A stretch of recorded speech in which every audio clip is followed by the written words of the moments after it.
I'm a little nervous to say anything after that. Hush up. Lenora, we have an evaluation of this speech. This is part of our Toastmasters program. Every time a speech is given in the club, we have an assigned evaluator who gives a 2 to 3 minute evaluation of that, giving positive feedback and also points for improvement. And the rest of the club also has a little form that they fill out so that at the end of the meeting, you get all this feedback to tell you areas that you can improve and also make you feel very good about your effort.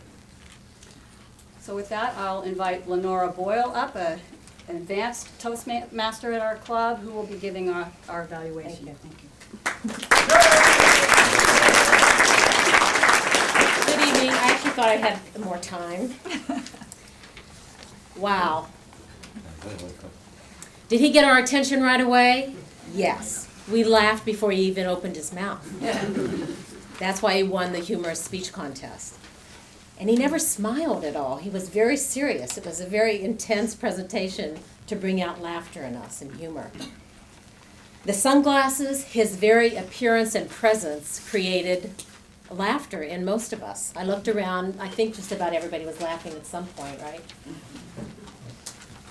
The effectiveness of the speech, the guideline was he needed to create some twist, some excitement, surprise. Did he do that? Oh, yeah. Yes. The twist, well, there were many twists. One that I wrote down, and it was difficult to write down and evaluate because I wanted to watch him, and I missed some things. One of the twists was that we're trying to be empowered, like that's a bad thing, bad against the government and the powers that be. And that was the whole idea of his speech.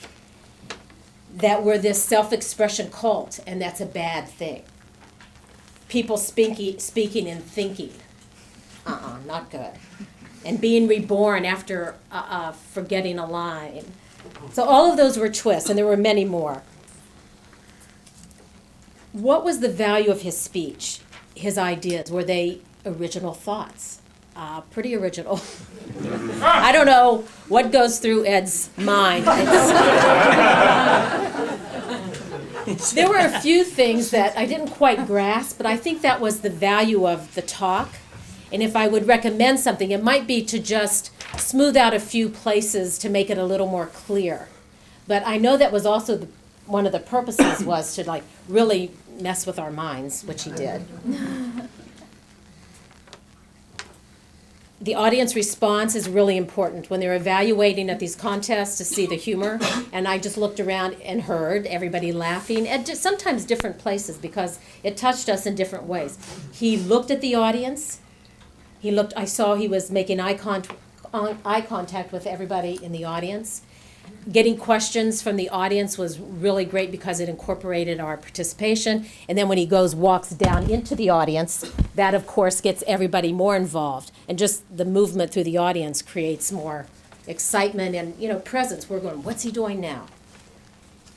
Oh, the laughter was just so much fun. Mm-hmm. Then his speech value, his ideas, the way he spoke, very articulate, and also all that alliteration. Loquacious, loose lips, soap out of the speaker's sweat, commitment, containment. There were many, hundreds probably. He spoke to everybody in the audience because we all belong to one of those cults that he was talking to, most of us. And this again was given at Toastmasters International, the state Toastmasters meeting. So they were all Toastmasters. So the all counting, which I don't know if you all know what that is, but everybody in the audience that he was giving that speech to knows when we're speaking up here, and if we say anything like then someone in the audience is counting. That's what we're trying to improve upon. So everybody, when he's giving the speech, knows, we're all the all counters, and then we have a grammarian who gives us the word for the day, so we build our vocabulary. So he was making fun of all of that. Great flexibility and volume in his voice. And his body language, he would do many times, hands above his head, different movements above the head, not just here like this, but above his head. That gets the audience involved, makes it more powerful speech.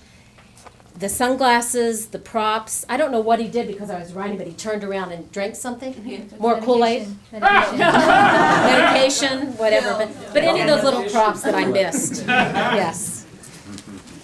The only other little suggestion that I would have, am I being timed? The only other suggestion that I have is maybe use more variety in his voice. So talk louder like this, and then sometimes a little bit like this. He has a really smooth, very strong voice, but I would like to see a little more variety, like that, more volume, and quieter. His pauses, though, were perfect. You would see that there's so much said when he's not saying anything, and he had that down to a T. Grammar, pronunciation, word selection, excellent, excellent. So thank you all for coming, and thank you, Ed.